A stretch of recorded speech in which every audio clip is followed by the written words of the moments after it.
Bonjour le panel. Dieu peut tout faire, mais cependant, Dieu ne fait pas tout. Et dans le royaume de Satan, il y a des classes de démons. Et sont rares ceux qui ont pu invoquer Satan. C'est pas vos marabouts de quartier, mais Dieu est au-dessus. Et chaque pasteur marche avec une certaine classe d'anges en fonction de l'autorité que Dieu leur donne. Donc tous les pasteurs n'ont pas la même autorité. De fait, ne peuvent donc chasser le même type de démon. Si un démon est plus puissant que toi, il va te posséder. Le monde spirituel a des règles. Tu es un bébé spirituel et tu vas aller chasser un esprit de paix de plus de 1000 ans. Dans le monde spirituel, c'est organisé par niveau. C'est clair. C'est vrai. C'est comme ça. C'est pour cela que certains pasteurs se sont fait bastonner quelque part. La dénonciation, une affaire de Pierre Blériot, alias Castou. Parfait, la dénonciation de ce matin. Heureusement que nous avons des pasteurs sur la table. Elle m'a totalement déséquilibré. J'ai rencontré une dame qui m'attendait ce matin. Déjà, elle m'a appelé, tout émue, me dit, elle m'a bipé, voilà. J'ai rappelé un numéro inconnu. Elle s'est excusée d'avoir bipé, c'était pas un problème. Elle me dit qu'elle veut me voir urgemment. Je dis, d'accord. Il est 8h moins. Elle me demande si elle peut me voir avant 9h. Je dis, non, mais attends. Tu sais même pas où j'habite, tu sais pas ce que j'ai fait. Je sais pas ce que j'ai fait. Peut-être que tu es en train de finir. Quelque chose. Ça. Voilà, donc, mais quand je le dis, ça montre l'angoisse dans laquelle la personne se trouve. C'est-à-dire, vous pouvez penser qu'elle vous manque de politesse, mais c'est l'angoisse. J'ai donc couru pour arriver plus tôt que d'habitude. Et je l'ai trouvé. Parfait, elle a 5 enfants. Mariée, elle vit avec son mari depuis 2010, mais ils sont mariés depuis 2023. Ils ont fait ce qu'on appelle le concubinage notoire pendant plus d'une dizaine d'années. De cette union sont nés 5 enfants. Ouais. Les 3 premiers ont été muets dès la naissance. Les 3 premiers. Les 3 premiers enfants. Alors, elle s'est battue. Le premier a miraculeusement commencé à parler, elle dit grâce aux prières et autres. Le 4e est né, il parlait. Mais après quelque temps, il a été aussi frappé de mutisme, c'est-à-dire il est aussi devenu muet. Le 4e. Le 4e. Elle le traîne. Le 5e est né, il est muet. Excusez-moi. Les Bassas disent souvent certains rires sont des pleurs. En fait, nous pleurons. C'est incroyable. Donc, quelqu'un vous raconte ça. Et donc, dans l'analyse qu'elle fait, son mari serait accusé d'avoir trempé dans une secte. Mais ce qui est étonnant parfois ici, je lui ai demandé ce que son mari fait comme travail. Et la structure dans laquelle il travaille, dans laquelle il aurait trempé. Il est professeur d'un collège privé. Je n'ai rien... J'ai été dans ces affaires-là. Qu'est-ce qu'on peut donner à quelqu'un? Parce qu'on trempe, même les pousseurs trempent déjà, les taximens trempent, les taximens trempent. Bon, on n'a pas la preuve ultime. Sauf que l'aveu étant, entre guillemets, la mère des preuves, elle a contraint son mari grâce à l'apport d'un pasteur et d'une femme mystique à avouer. Il a dit qu'il a fait des trucs pour se protéger. Sont-ce ces choses-là qui frappent ses enfants? Il y a encore peu de temps, le 4e enfant a été frappé d'une situation où il ne pouvait ni faire ses selles, ni faire pipi. Incroyable. Oui. Il a été conduit à la fondation, lui a fait des... Alors, c'est une femme qui est totalement désarçonnée, qui est venue nous voir ce matin. Elle-même, en décembre, donc le mois dernier, a été frappée d'un AVC. Oh là là. Donc, quand elle, bon, là, heureusement, dites, quand elle parle, vous vous rendez compte que la bouche a failli être déformée. C'est beaucoup. Parfait. Pour une seule personne. Je ne sais pas comment on trempe, mais tu ne peux pas tremper pour 5 enfants. Je sais pas, tout. Bon, j'ai entendu que tel ou tel avait trempé. Il donnait quand même les enfants par dose homéopathique. L'année, si on attend 5 ans. Mais il a trempé dans quoi comme ça? Parce que c'est quand même une catastrophe pour cette dame. J'ai pas voulu aller plus loin en lui demandant comment elle a accepté de faire jusqu'à 5 enfants dans ces conditions. J'ai fait le premier, il est mieux. J'ai fait le deuxième, il est mieux. Alors, nous allons nous résumer dans ces cas. Sur les 5 enfants actuellement, combien parlent? 2 ont retrouvé la parole. 2 ont quand même retrouvé la parole et les 3 autres ne parlent pas. Très bien. Vous avez bien fait de dire que heureusement nous avons les pasteurs sur ce plateau parce que quand quelque chose me dépasse déjà, soit je vois la sorcellerie, soit je me mets entre les mains du Seigneur. Passons la parole au révérend Martin Ngana. C'est vrai que ça risque d'être long, révérend. On dit que ils vivent ensemble depuis il y a 13 ans, c'est ça? 15 ans. 15 ans. 2010, 2000. 15 ans. Cela signifie que l'aîné des enfants peut avoir à peu près quel âge? L'aîné est né 4 ans après, 11 ans. Donc là, il a 11 ans. Lui ne parle pas. Non, c'est l'aîné qui a, parmi les enfants qui ont retrouvé la parole, il y a l'aîné qui a... Il y a l'aîné qui a commencé à parler. Vous gardez également le même espoir, révérend docteur? Oui. Moi, comme homme de Dieu, je dis, la foi d'ailleurs est une réalité abstraite. Et ce phénomène que vient de décrire notre frère et ami est une réalité immatérielle. Comment expliquer qu'un enfant naisse muet ou bien devienne muet et que tous ses frères le deviennent de la même manière? Ça sous-entend qu'il y a quelque chose qui ne s'explique pas sur le plan matériel et qu'il faille certainement écumer et voir.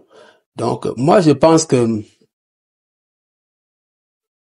Dieu étant souverain, Dieu étant cet être qui dit une chose et qui arrive sans que personne n'ait à contredire, c'est possible que les enfants retrouvent le langage. C'est possible qu'ils soient guéris de cette infirmité. Entre-temps, quand même, révérend docteur, je voudrais que nous puissions prendre un autre domaine. Pour le monsieur, apparemment, qui est passé aux aveux complets, c'est le mari. Il dit qu'il est entré dans une affaire. Bon, je veux bien comprendre. Est-ce que il faut absolument entrer dans une affaire pour avoir ce genre de situation? Alors, est-ce que chez lui, là, le prix n'est pas fort? Bon, il a signé que tous les enfants dorénavant que je vais avoir doivent être muets? Mais le problème, c'est que... Est-ce que là-bas on signe? Il y a des documents, on signe? La signature n'est pas forcément matérielle. Ah bon? L'acquiescement ou bien l'adhésion à une condition fait preuve de signature. Et c'est ce que les gens ne comprennent pas. Le diable ne signe jamais de petits contrats. Lorsqu'il a un contrat à signer, il prendra le meilleur de toi. Et parfois pour te servir de miettes. Et lorsqu'on se rend compte qu'on a été dupé, bon, la marche arrière n'est pas impossible. Pour le chrétien, il faut du courage. Il faut faire la marche arrière. Il y a des étapes de délivrance. La première, c'est la confession. Quel que soit votre degré de possession, si vous confessez votre péché, Dieu est amour. Il est fidèle. Il vous le pardonnera et il vous purifiera de toute iniquité. Ce qui suppose que si tu as confessé à Dieu ton infidélité, ta faiblesse, et que tu reconnais que tu as été dupé, tu as fait un contrat avec l'ennemi, Dieu est capable de te pardonner.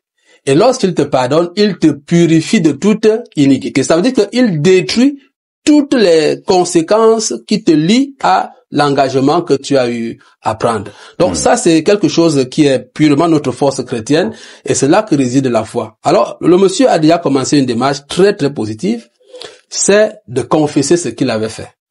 Lorsqu'il confesse, il faut maintenant qu'il entre dans la deuxième dimension, c'est de renoncer. S'il ne renonce pas, ça va pas être facile. Moi, je vous interromps un peu. Nous restons sur cette ligne-là, parce qu'il faut qu'on comprenne bien. Oui. Je prends l'exemple, parce que si je prends l'exemple sur quelqu'un... Prends sur moi. Non, je préfère prendre sur moi.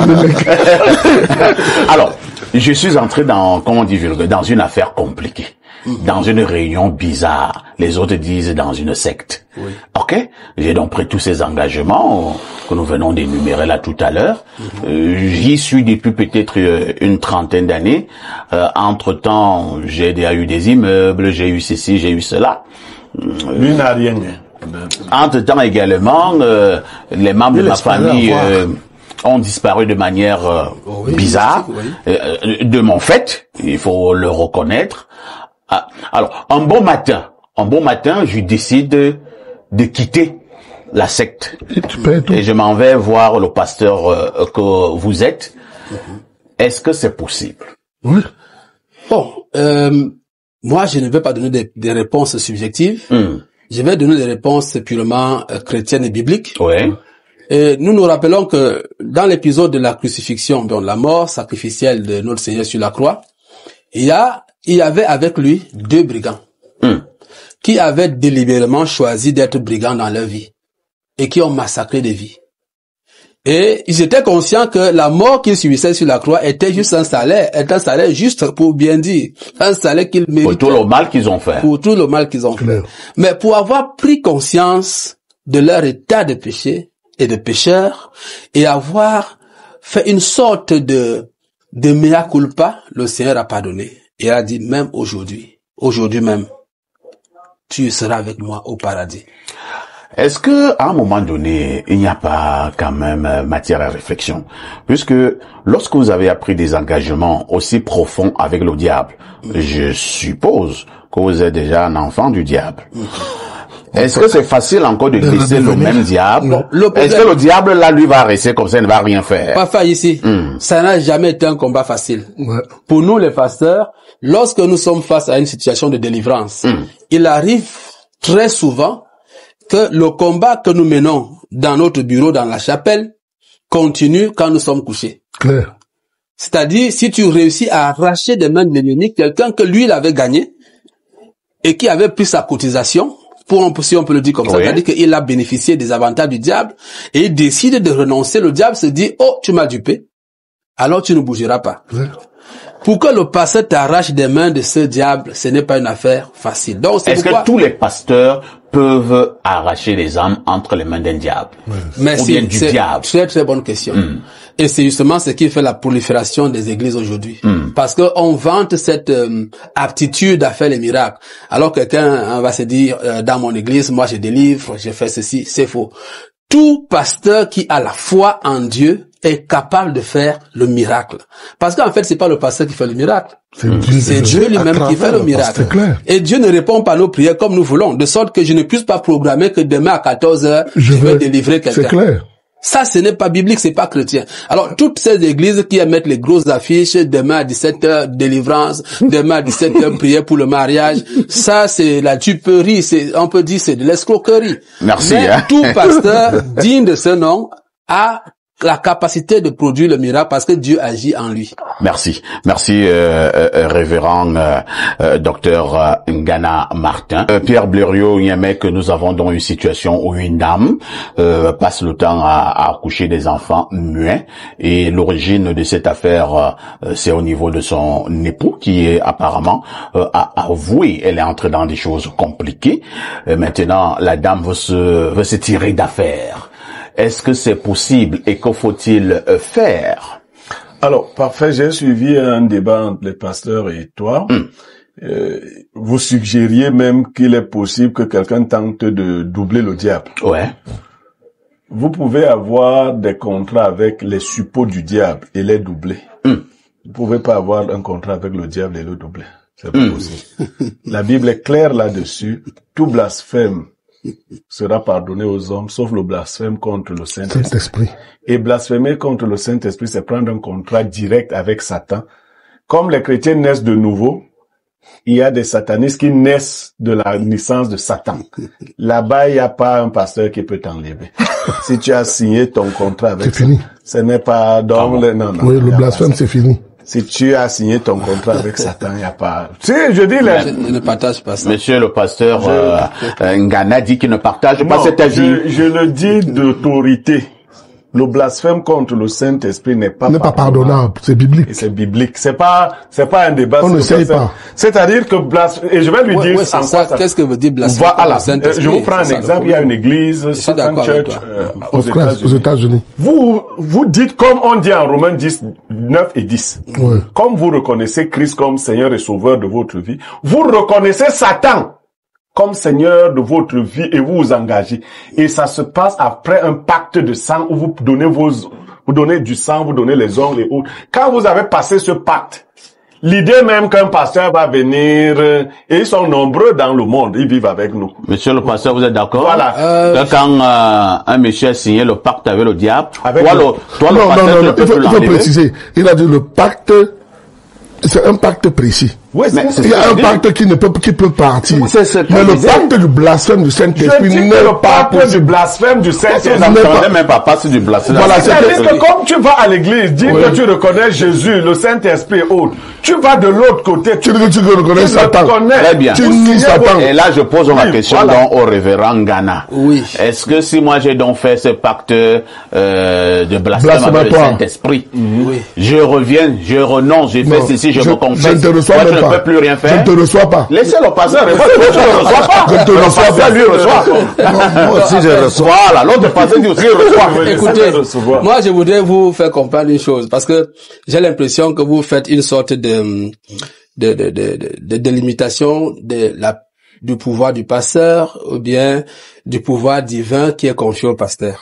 Jésus nous a dit, lorsqu'il envoie ses disciples, celui qui vous reçoit m'a reçu. Oui. Et celui qui me reçoit a reçu celui qui m'a envoyé.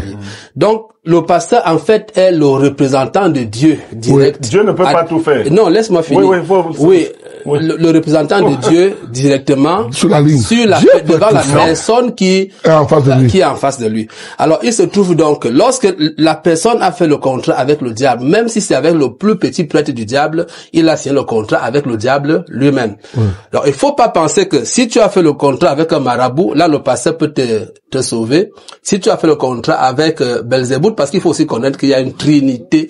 Il y a une trinité satanique. Oui, parce que comme nous avons la trinité divine, il y a également une trinité satanique. C'est des concepts difficiles à comprendre pour vous qui n'êtes pas théologien. Non, vous parlez pas moi, pasteur. Non, le pasteur, moi je suis théologien. Moi je le suis avant vous. Il faut savoir que oui, malheureusement. Bon, d'accord, vous auriez dû comprendre c'est entre nous donc. Voilà. Donc, j'ai fait donc ma démarche, j'ai fait ma démonstration sous feu de... Allons-y, pasteur. Ma démonstration est celle-ci. Le pasteur qui agit n'agit jamais en son autorité, parce qu'il n'a aucun pouvoir d'agir. Ce pouvoir lui vient de Dieu, par des personnes interposées. Donc, dans cette lignée qui va jusqu'à la Trinité divine. Donc, le pasteur est capable de délivrer toute personne, quel que soit son degré de possession, s'il agit avec l'autorité qui vient de Dieu. Si le pasteur est inefficace sur la terre, ça veut dire que Dieu est inefficace sur la terre. Personne n'ira se faire délivrer directement chez Dieu, il se fait délivrer devant le pasteur.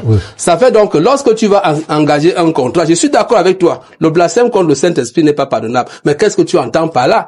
Par le blasphème contre le Saint-Esprit. C'est quoi le blasphème contre le Saint-Esprit? Il faut comprendre que du moment où quelqu'un confesse le diable, que ce soit au palais, à la cathédrale de Satan où il est présent, que ce soit ici au quartier devant Alain Mimbou, c'est le même contrat. Il a confessé le diable. Mais s'il se rend compte, c'est pour ça Dieu dit, si on confesse, c'est la Bible qui dit c'est pas Dieu lui-même, c'est l'apôtre Jean, si nous confessons nos péchés, il y a quelque chose qui suit. Il est fidèle et juste pour nous les pardonner et nous purifier de toute iniquité. Alors, est-ce que ça veut dire... Collègue ne saute pas. Collègue ne saute pas. C'est moi, je l'attendais. Non, je lui laisse pas. Collègue. Non, tu prends d'abord. Vas-y. Allons-y, parfait à ici. Peut-être pour l'intelligence du pasteur qui le sait déjà, le marabout du quartier ne peut pas vous faire confesser Satan.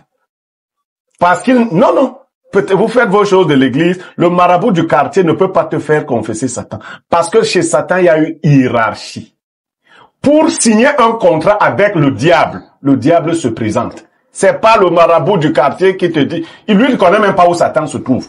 Tout comme la connexion que nous avons. Il ne l'invoque pas. Non, il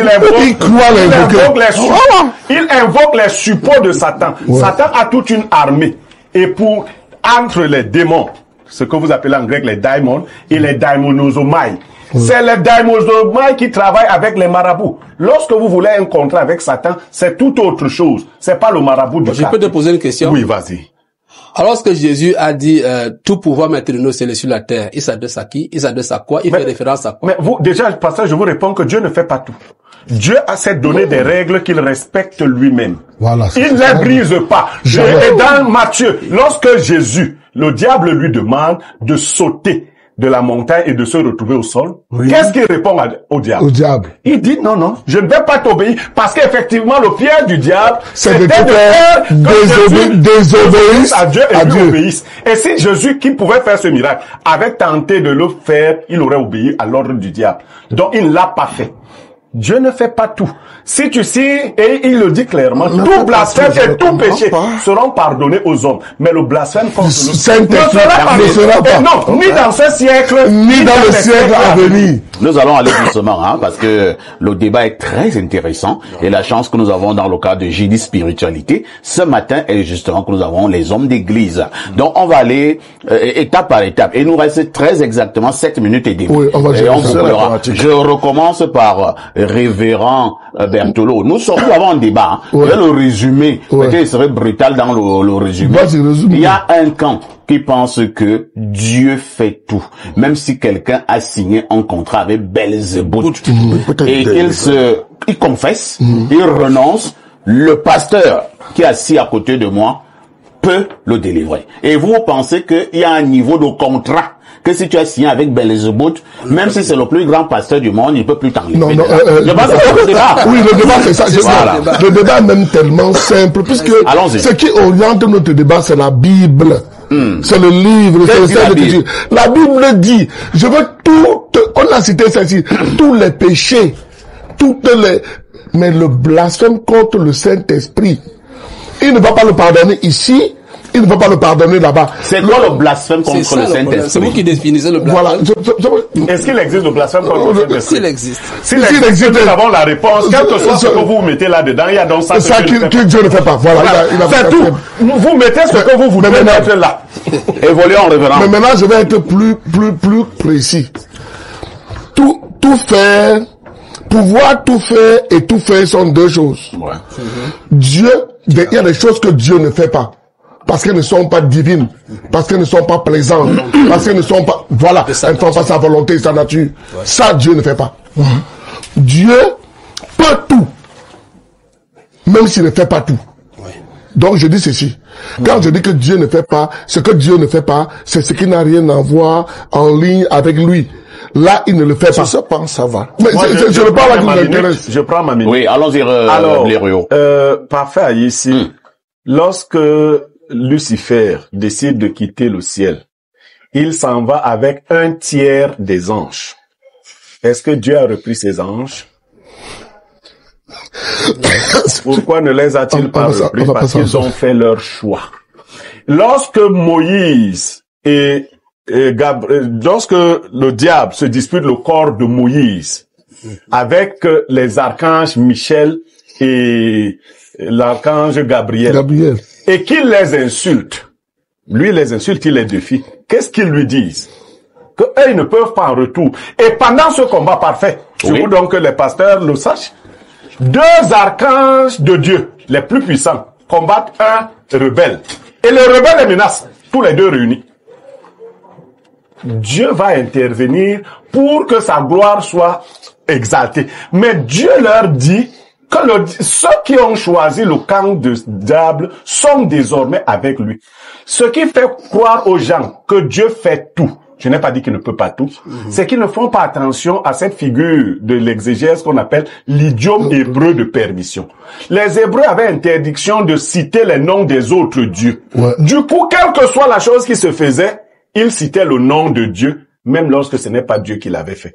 Mais c'est une figure. Dieu ne fait pas tout. Si tu signes ton contrat, c'est-à-dire tu deviens enfant du diable, comme dans le royaume de Dieu, il y a des stades. Le stade le plus élevé, c'est enfant de Dieu. Dans le royaume du diable, il y a aussi des niveaux. Le niveau le plus élevé, c'est enfant de diable. Et les enfants du diable ne sont même pas capables de confesser Jésus, tout comme les fils de Dieu ne sont pas capables de confesser le diable. Merci Blériot pour ces explications. On repasse donc la parole pour la dernière fois au révérend docteur Martin Ngana. Vous êtes convaincu par la démonstration de Blériot? Bon, Blériot, il faut respecter son intelligence et ses convictions. Je suis très content de l'entendre parler comme un théologien. En fait, il en est un. Oui, mais il faut savoir qu'il y a au-delà de cette connaissance théologique, académique, il y a des convictions spirituelles qui relèvent de la foi. C'est ce qu'on entend. Il y a deux choses. On vous donne ça. Je suis d'accord avec vous. Voilà. Dieu ne fait pas tout. Pas pour dire qu'il ne peut pas faire. Non, on n'a jamais dit ça. Permettez au pasteur de démontrer aussi. Voilà. Allons-y. Mais il faut que nous sachions une chose. Jésus nous a bien mis en garde. Nous ne pouvons pas combattre le diable. Nous n'avons pas la capacité de le faire par nous-mêmes. Mais il a également dit dans Jean 14, verset 13, tout ce que vous demanderez en mon nom, je le ferai. Il n'y a rien sur la terre qui soit au-dessus d'un enfant de Dieu. Même si j'ai dit, j'enlève l'enfant de Dieu entre les mains de Belzébuth. Au nom de Jésus, c'est et je dis amen. C'est tout. Ça veut dire que, à partir de ce moment, le pasteur peut tout faire, mais au nom de Jésus. Non. Merci, révérend Akaele. Selon votre frère, ami et confrère, le pasteur peut tout faire, mais au nom de Jésus. Je vais dire, je commence à être d'accord avec Yémé sur un seul point. Ça commence Dieu ne fait pas le mal.